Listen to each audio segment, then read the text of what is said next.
Hi, and welcome to Strut and Bellow with Melanie Clark-Pullen and my Shout Out Friday. And today I'm very honoured to have the fabulous Marina Hampton with me this morning. Hi, Marina. Hi. Hi. All the way across the city. Yes. But, and bless her, she's been working last night, so she's tired this morning. But we thought this would be as good as a caffeine jolt anyway. So yes, that's right. So basically, Marina is part of our wonderful cast of the Vagina Monologue. She's been in it from the beginning, and she is going to be on stage the 1st and 2nd of June in the Lyric Theatre. This is probably the last time you'll see this group of women, so get your tickets, go to the box office and get your tickets. Marina, it was funny, I remember the first day we met you, it was hilarious because you were letting us into the rehearsal room at the Lyric to start rehearsals, to start talking about it. And it was funny. You were like, "Oh, what are you doing? Woo, woo!" All interested. So, what was it about the project that really you wanted to get involved with? Well, I had heard about the Vagina Monologues, but only through friends who kind of portrayed it as angry lesbians talking about how terrible men are. But then I thought, I really want to see it for real. So I popped in then and listened to it, and it's really, really funny, and it's just normal women talking about being women, and it's just so funny. I wanted to do it. I just really wanted to do it. Yeah, and it was great. And actually, it was a lovely, I think the piece that you've got is really moving and it was the one that was written in honor of the Bosnian women who had been involved, had been in basically a rape camp or something horrific. And it's were you drawn to that yourself? Did the director give you that one, or was there one that you were drawn to? Well, I wanted any funny one. So, anyone at all. I really love my short skirt, but I'm not. That's for a young girl. But in my head, I'm still 17. But on the outside, I'm a woman who needs a big sleep. But yes, so I got the Bosnian woman, and Joe gave that to me, and I trusted Joe's judgment that she's always going to give me the part that she thinks I could do the best at. So yeah, it was a challenge, but you just embrace it and take it on. So is comedies, because you're a part of the comedy improv Wonder Frog, is comedy where your heart is? Well, Vicky is. I kind of do comedy with Vicky, but it's not part of the improv. Wonderful. Okay. In case Vicky shoots me later on. So comedy's natural. I think it's my natural defense. Is any awkward situation is be funny. So it's something that comes naturally to me. I think. And where did that come from? Do you think? Oh, that's a deep question. I don't know. I think at the beginning, my dad's very funny as well, but he kind of always, when I was little, because it was only really me and my dad, and he would kind of set up a joke for me in a conversation, so he'd be the funny guy and I'd be the straight man. And then what's happened now, I've got married to Martin, he's kind of the straight man and I'm the funny one, so naturally, I think it's just naturally, it's just something I do. And so what is the thing that you find? What's your funny hero? Who's your funny hero? What comedians would be what makes you laugh? Oh, I think Laurel and Hardy. I know it's going right back, but just there. It is just people who haven't quite understand what's happening in ridiculous situations. If they'd been sensible, it just would have been resolved. They are timeless. Because, my kids absolutely adore Laurel and Hardy, and they will roll around the floor laughing at them. They are. They're just brilliant. Genius. They're really. It looks really simple, but it's not. It's really complicated. It's really physical comedy. It's all about timing. But the two of them make it out to look like they're both quite simple when they're actually terribly intelligent. Yes, exactly. Oh yeah, it's so well choreographed, and the timing is absolutely impeccable. So, and physical comedy is good, but you're also, now what is the title that you have? As Northern Ireland's only actor combatant. So yes, I'm really proud of that because I didn't start off. I kind of started off going, "This will be fun. I'll just do it. It'll be a week of hitting people with things." So so and then I kind of got into it, and I got to a stage where I thought, if I keep pushing on, so you have to have at least 10 weapons at one discipline with the APC, and you become active combatant. So everybody kind of did 3 weapons and didn't like it, or they did 3 weapons and then moved on to the next level and moved on to the next level. So you'll have other actors who are at a higher standard, but I'm the only actor at one standard, which is intermediate, which is kind of the normal standard, with more than 10 weapons. So what are the weapons that you can kick ass with? Yes. Oh, what weapons? Do you know what? I brought my book. I brought my book. I have to read them out because there's 15 of them. So Go on, then. some of them will appear twice. So I'm going to read them out. So I started off with rapier and gauntlet. When was this? 2013 I started. So rapier and gauntlet, unarmed, single sword, and broadsword. And then I moved on to, here we go. So for intermediate, which is the bulk of my work, it's broadsword and shield, a screamer stick, so they're like Japanese fighting sticks, knife, a case of rapiers, which is 2 swords at once, which is really quite hard because you fight with one and you end up dragging the other one across the floor, which is not cool looking. So it's managing to keep 2 swords fighting while not poking anybody in the eye. So so it's quite complicated. 18th century small sword, the staff weapon, gladius and shield, axe, unarmed again. That was unarmed in a confined space, so we fought in a public toilet. Rapier and gauntlet, and rapier and cloak, which is just like a big. It's like I likened it to having a sword and smacking someone with a tea towel. So, and then advanced. I've moved on to advanced now, and that's Sai. That's the Sai weapon, which is terrifying. It's kind of the Ninja Turtles 2 weapons. So it's a proper weapon. And it's really close because it's only about this length. Right. So and it's pronged as well. It's 2 prongs. So if you don't stab in the face with the long bit, you're pretty much going to hurt them with the wee pointy bits. So that was terrifying. So it was our exams. You have to do exams for those as well. So you do a week of training, and then you do the exams. So somebody else comes in and watches you, and it was 50 moves, and it took us 50 seconds to complete it. So you have to be at the stage where you can fight without thinking about it. Yeah, because it's too fast to go, what am I doing next? Because if you have to pause, someone's poked you in the eye with something. It's one of those. So it's fun. I love it. I love the challenge. And do you have like a practice then? Do you practice every week, or do you have a class to go to, or how do you keep it still? What's been happening is you go, and you spend a week and you can't move. You just rehearse all day and practice all night. Then rehearse all day and practice all night for a week and do the exam. And you go, I'm going to do this every week until next year, and I'm going to be super. So you do it for maybe 2 months, and then Christmas comes and you completely forget about it until the next year when you go, oh my God, I'm not fit enough for this. And you do it again. So Morgan, my smallest one, my youngest one. He's my youngest one. He was keen to learn, so the 2 of us fight on and off, mostly the summer because some of the weapons are too big for the house, so we have to go out the garden and hit each other with big sticks. So we do that. I'm thinking, there's tons of mothers in Northern Ireland would be like, "No, you're not bringing a sword into the house," and you're going, "Come on out to the garden and beat me up." That's right. Hit me with a sword. Go for the eye. No, I keep buying weapons. So I'll buy 2 weapons, one for him, one for me. And we had, what was the last thing that came in? Oh, the big side weapons. So it's with 4 of those because we're one for each hand. So they arrived in the post, and I showed Morgan, and Morgan went, "You're the best mother." That's brilliant. What age is Morgan? Morgan's now 15.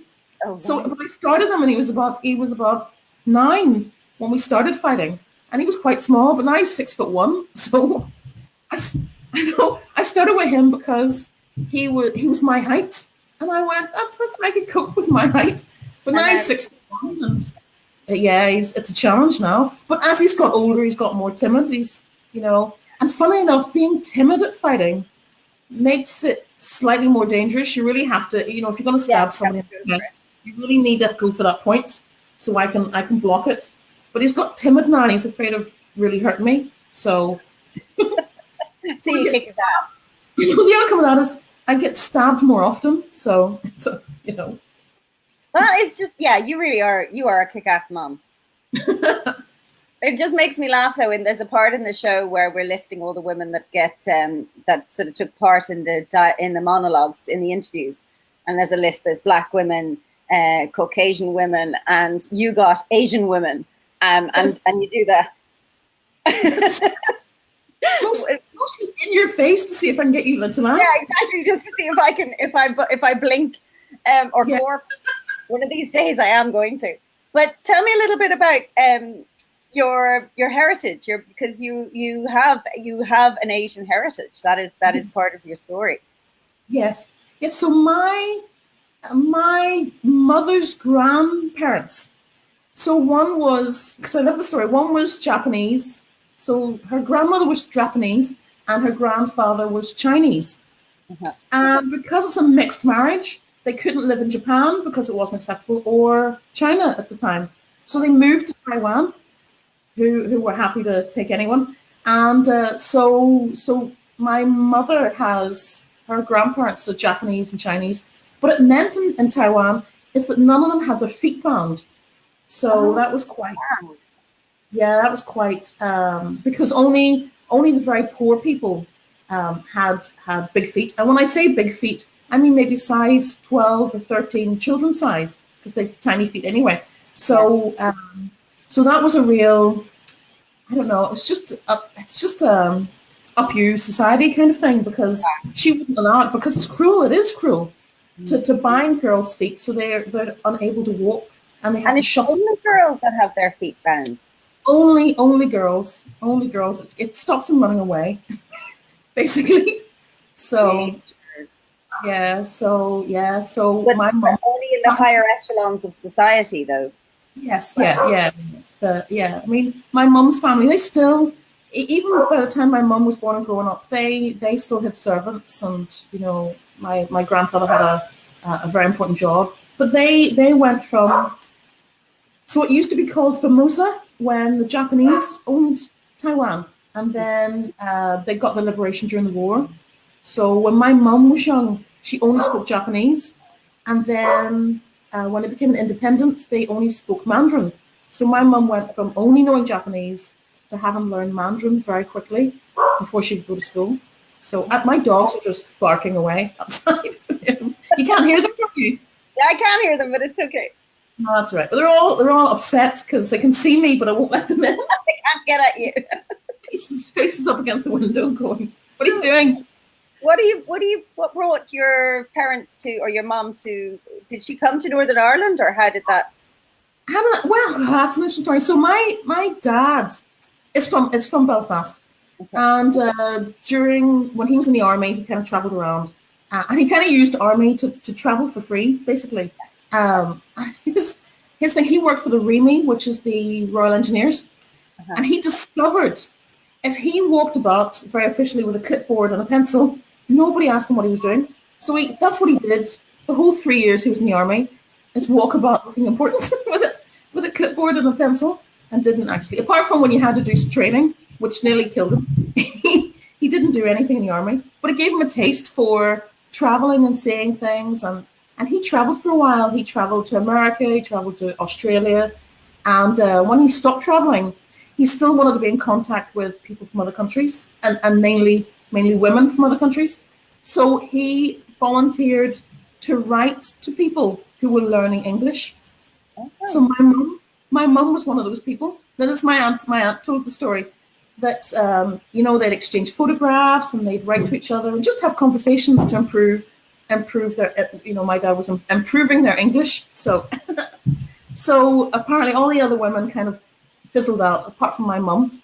So he actually proposed to her in a letter. They hadn't actually ever met, and he proposed a letter. And he lived in London at the time, so she moved over to London, and they got married. Much to the fear of my mother's father, who actually he had a contact with a minister in London. He said, "Please go over and meet this man. He's probably an axe murderer, you know. So I want you to check out that he's not. He's not an axe murderer." Yeah. Wow.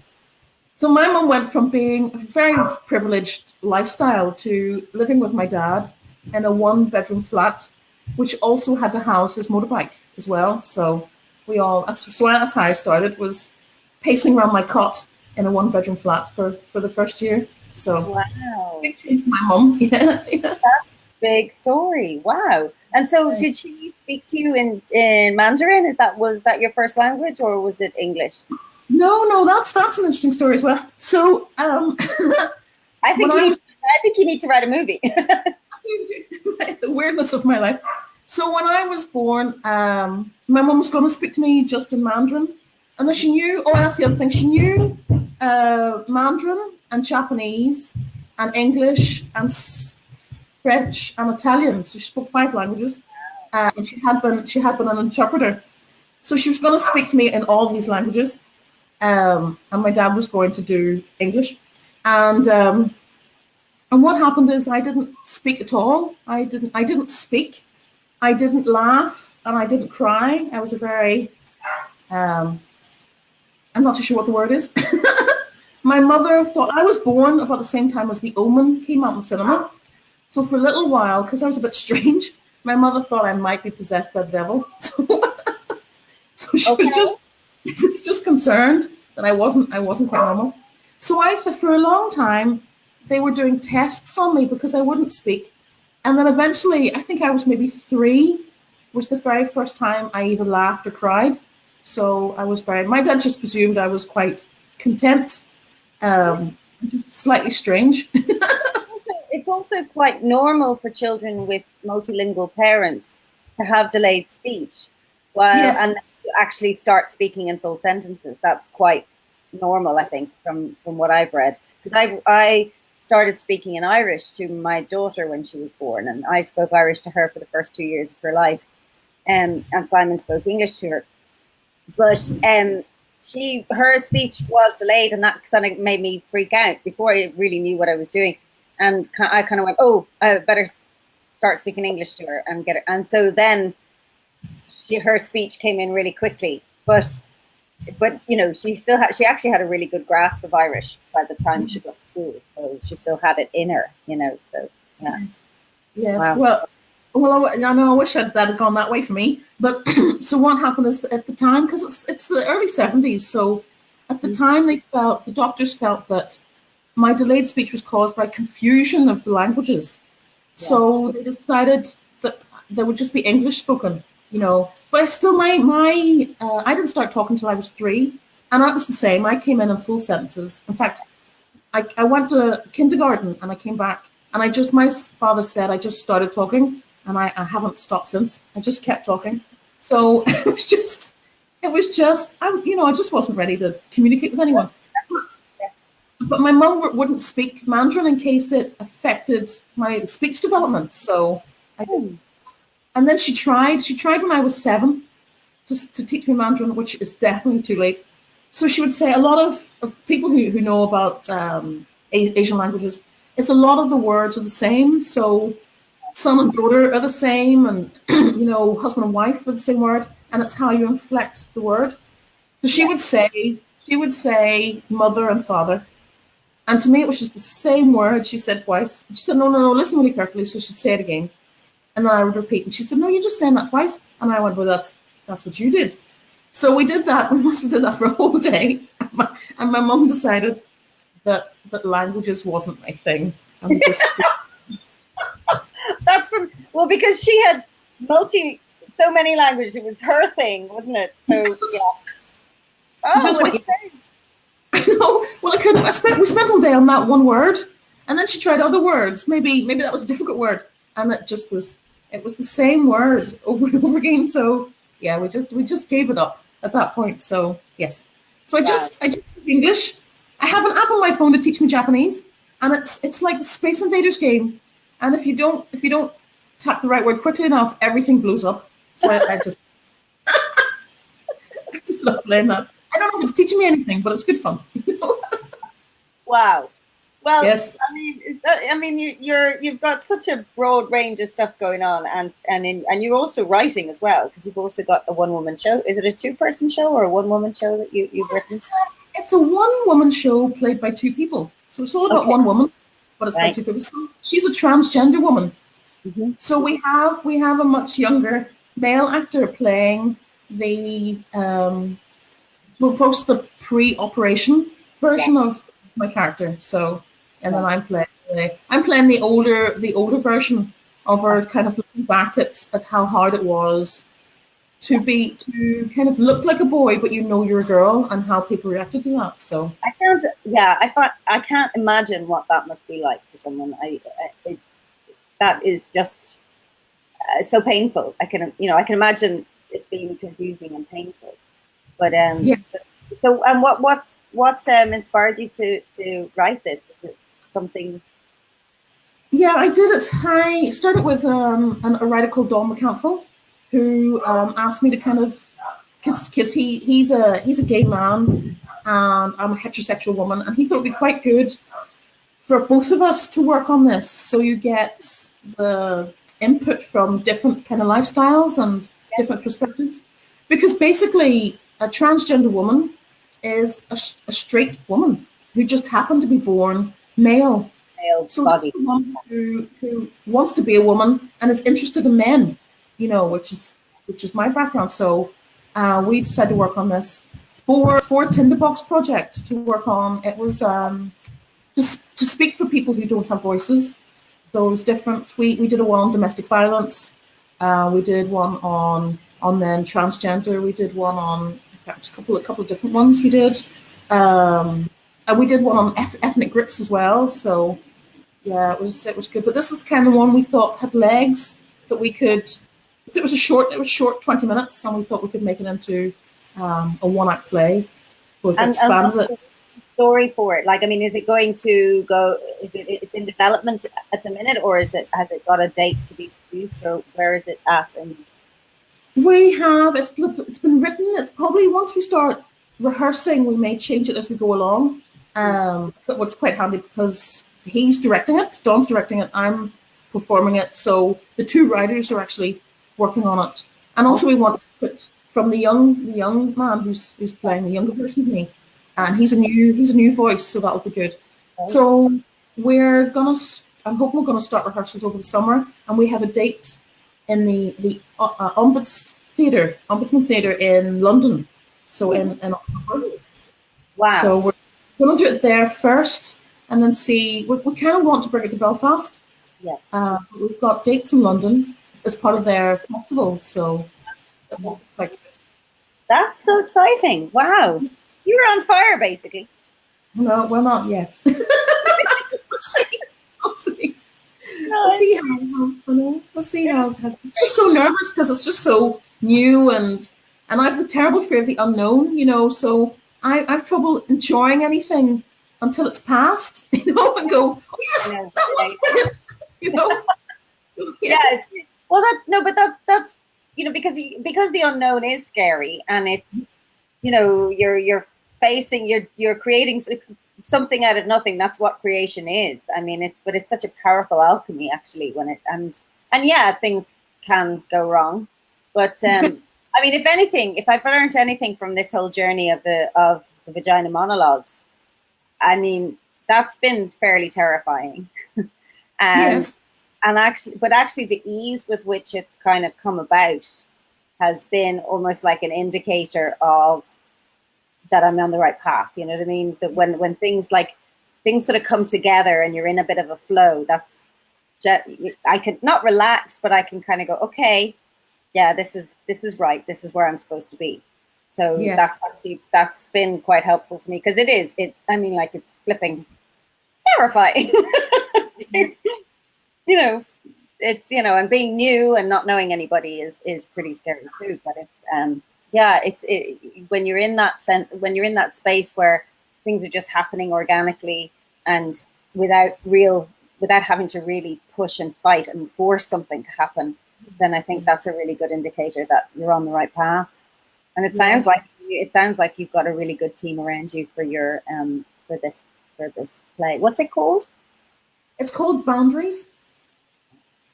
So it's kind of we kind of did a study. What we did was we interviewed people who are transgender and what sort of problems they have, and because we want to tell a kind of a real story.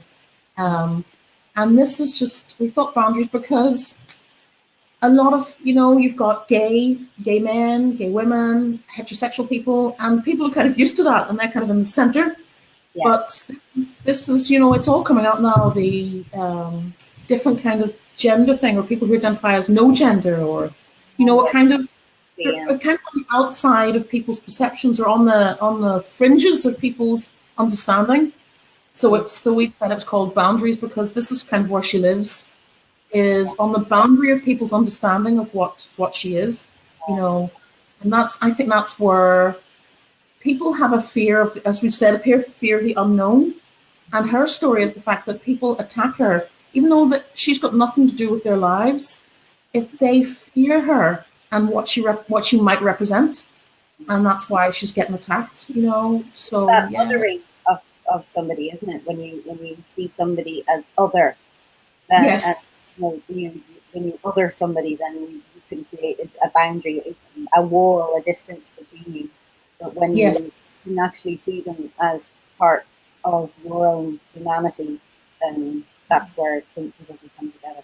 It's interesting. I had my daughter came home from school a while ago and said that two children from another class came into her classroom, and they were introduced as I can't remember the names now, but it was like, Joe and Amy.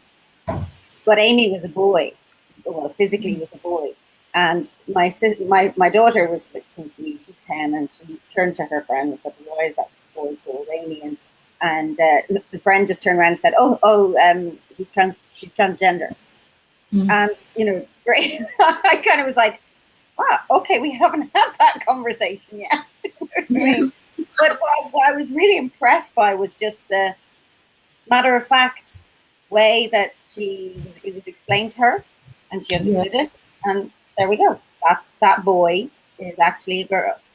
He's just born as a boy, but he knows in his heart that he's a girl. Yes. So I can imagine it's.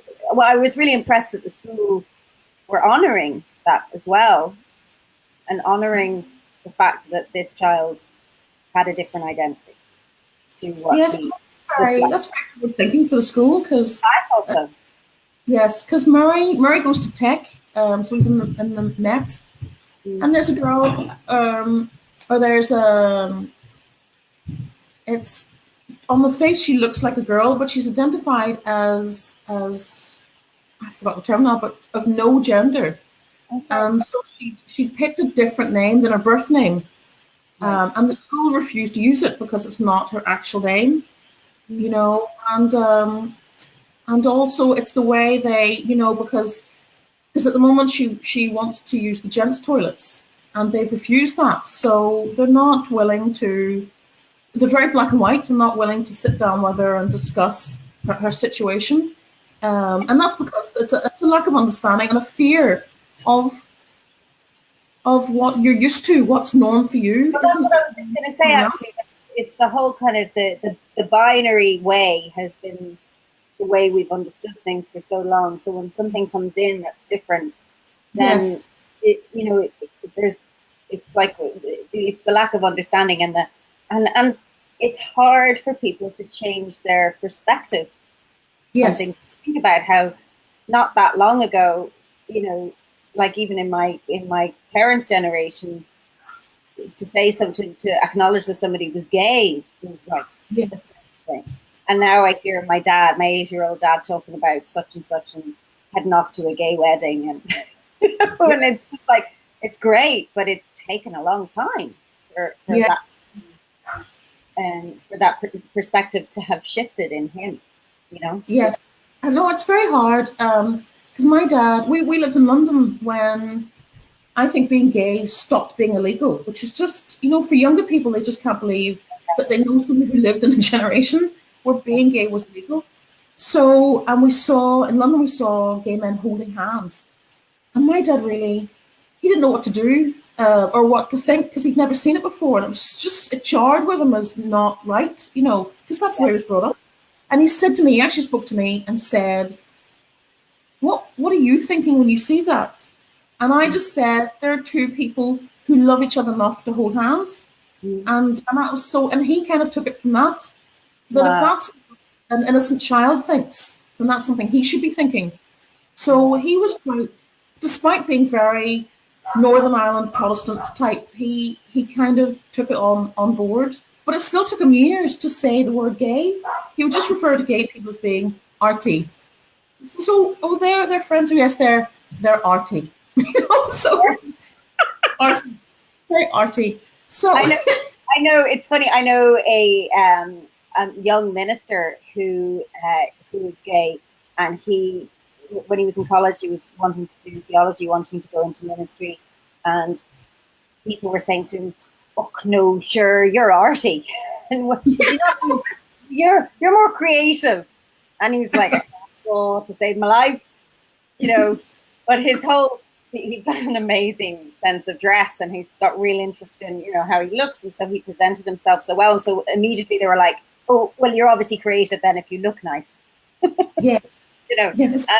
And he's gone on and he's become a minister, and but it's a tough leap actually, for him to actually just be comfortable enough in his own skin to just stay true to what he really believes he's supposed to do, despite misconceptions and stuff. Wow. Well, listen, Marina, we talked longer than I thought we'd.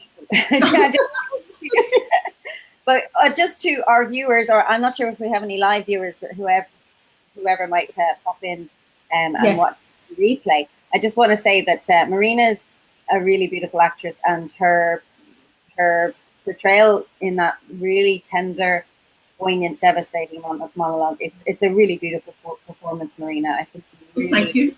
You really bring the gravitas that's needed to that, but also the beauty, because it's a very lyrical, beautiful piece, and you just bring such beauty and poignancy to it. So thank you. Well, thank you. And I really wanted to honour, because these are stories of real women who've suffered this, and I didn't want. It's more than a performance. It's talking on their behalf, So I really wanted to honour it properly, Well, I think you really give a beautiful performance. And if you want to see Marina give this beautiful performance, then come to the show on the 1st or the 2nd or both of June, and book your tickets in advance, guys, because it's sold out. The last 2 shows sold out, and we don't want you to be disappointed. So go to the Lyric Box office and book your tickets, and get a group together and come and have a night with us in the theatre. And we're talking about maybe doing some kind of Q&A maybe on one of the nights. We're not sure. We'll see how that works out. But it's a special event, so don't miss it. And I can't wait. Listen, Marina, thank you so much. Oh, thank you. Thank you for having me. See you next week. All right. Yeah. All right. Bye-bye. Bye.